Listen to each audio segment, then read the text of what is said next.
Kung nais nyo po mga bossing ko na lumebel up ang inyo pong swerte at kayo po ay lagi na lamang iaadya kung sa lagi kayo ay suswertihin, mainam na gamitan nyo po ng ganitong mga pamamaraan mga bossing. Kayo po ba isa sa mga napapansin po ninyo na kayo ay masipag naman na tao pero lagi pa rin kayo minamalas? Asya, kung ganyan ang inyong pakaramdam, huwag nyo po yung pagtiisan. Marami tayong pwedeng gawin. Bukod sa panalangin ng taimtim, kayo pa mga bossing ko ay gumawa ng ganito sa umaga mga bossing. Kayo po ay kunin nyo ang barya sa inyo pong pitaka, sa inyo pong bag. At pagkatapos mga bossing ko ay kumuha ka ng isang butil na bawang. Makakatulong po ito upang sa ganon, imbis na kayo po ay lagi minamalas, ay mapapasin ninyo na gagawa nyo ang mga bagay-bagay na hindi nyo inaasahan na dito pala kayo ay magiging matagumpay. Ito pala magiging dahilan kung bakit kayo ay magiging matagumpay.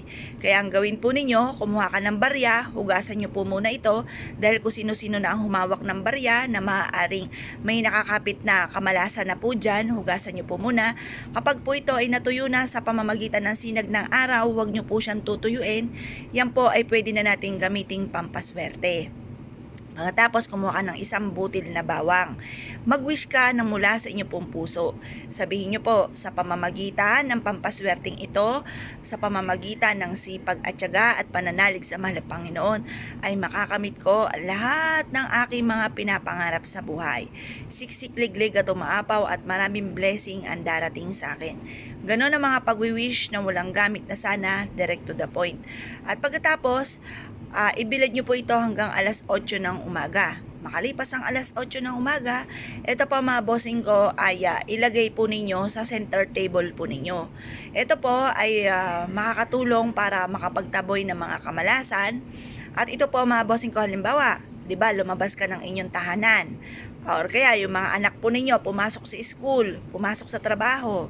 Ngayon, pag yan po ay bumalik po muli ng inyong tahanan, maaaring may mga negatibo na kumapit sa kanila na magtutuloy-tuloy sa loob ng inyong tahanan dahil wala kang pantaboy ng malas.